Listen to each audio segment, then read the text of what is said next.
Hey, fellow ishies, welcome back to the channel. This is episode number 2 of Death of a Powerhouse. If you have no idea what I'm talking about, you can go back and watch episode 1. And if you don't understand the old dead words I've been using, I've done a series of videos on these old words and their meanings. And then I've taken them and put them into a current news event. It's all fictional. I'm not insinuating anything.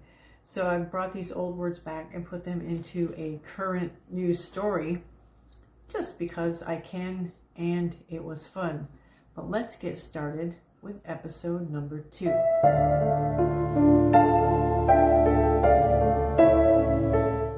A peculiar thing happened after Charlene's murder, and once I noticed it, I couldn't stop noticing it. For the first few days, everybody behaved the way people usually behave after a public tragedy. They argued, replayed clips, stared at blurry footage, and transformed themselves into amateur detectives. Human beings have a hard time sitting with uncertainty, but uncertainty at least has the virtue of honesty. It admits what it doesn't know. Then almost overnight, uncertainty disappeared, and certainty arrived in its place. Not earned certainty. Not the kind that comes after investigators slowly assemble facts and evidence. No, this certainty arrived polished and packaged, like somebody had prepared the answer key before the class had even taken the test. The whole thing had a whiff of fabulosity about it too. Too neat, too dramatic, and perhaps just a little too eager to be believed. And with that certainty came a name, Robby Tyson. Now, if you listen carefully to the coverage, broadcasters didn't sound like people discovering information. They sounded like men delivering announcements they'd already memorized. Jake Fife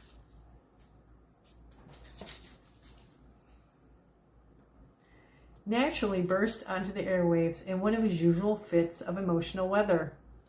There, that's it. They got him. Everybody can stop with this ridiculous flapdoodle now. Jake has all the steadiness of a shopping cart with one bad wheel. He lunges towards conclusions with such enthusiasm that I sometimes wonder if he suffers from severe apoplexia, because the man routinely misses details standing directly in front of his face. And Jake kept talking. The FBI wouldn't arrest somebody if they didn't already have evidence. Now, hearing that gave me pause, because statements like that have a certain mumsimus quality. People cling to them long after facts have moved on, simply because they're comforting. Once a person decides something must be true, they can become surprisingly attached to it. Griff King, meanwhile, arrived with his usual polished manner and delivered one of his trademark verbal performances. People need to avoid becoming scaramouches chasing rumors. Let the investigators do their jobs. Now, to the average listener, Griff sounded reasonable. Griff always sounds reasonable. The trouble is that Griff possesses an extraordinary gift for tortiloquy. Ask him a direct question, and he'll lead you through such a graceful maze of words that by the end, you'll forget what you originally asked. And once I started paying attention, I noticed something peculiar. Neither Jake nor Griff spent much time telling people evidence looked strong. Instead, they spent their time explaining why everyone else should stop asking questions. And those are not the same thing. Years around broadcasters, politicians, lawyers, and every species of snool and snollygoster imaginable have taught me that people hiding things usually reveal themselves eventually. The loud ones distract. The clever ones redirect. The truly dangerous ones do both. Meanwhile, officials assured everyone that Robby Tyson acted alone and that there was no broader network, no accomplices, and no reason for concern. Apparently, the matter was solved before half the public had even figured out where they left their reading glasses. Only there was a problem. Actually, several. Nobody outside official circles seemed to be able to obtain a clear answer about evidence. That eventually led lawyer turned broadcaster Vera Holt to join one of my discussions. Vera had developed an unfortunate habit, at least from a government perspective, of reading legal documents before developing opinions. I asked her directly, "So what exactly does the prosecution have?"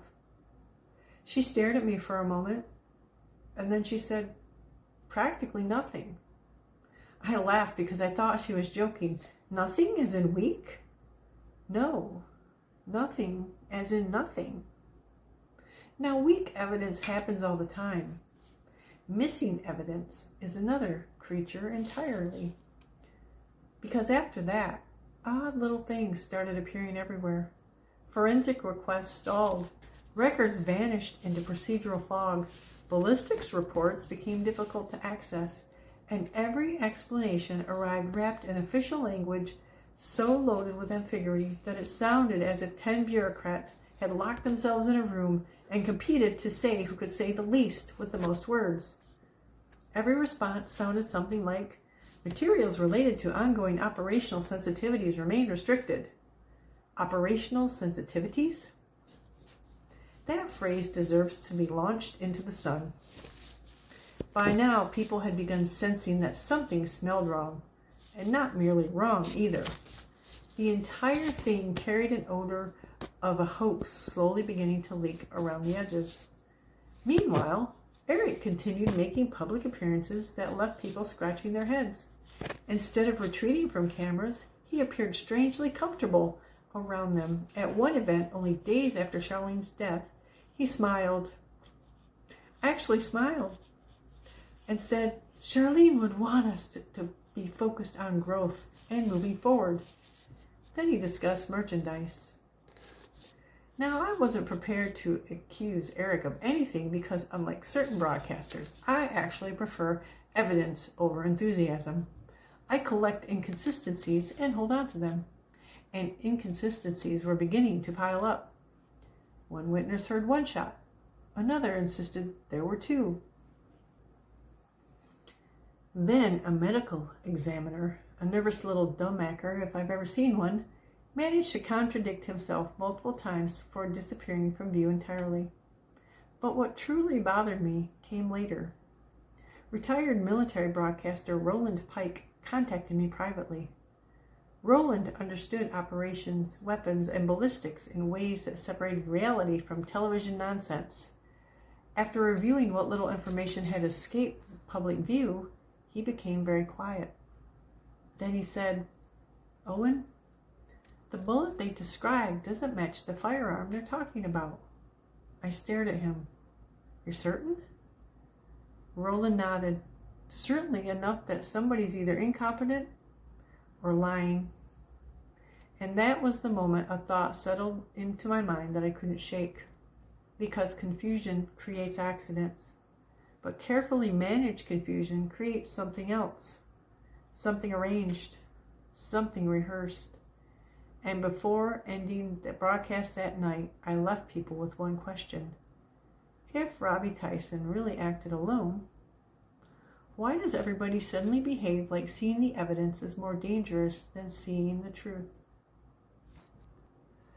Okay, well, that is the end of episode 2. Trying to keep it from being a little repetitive, but it's a little refresher too.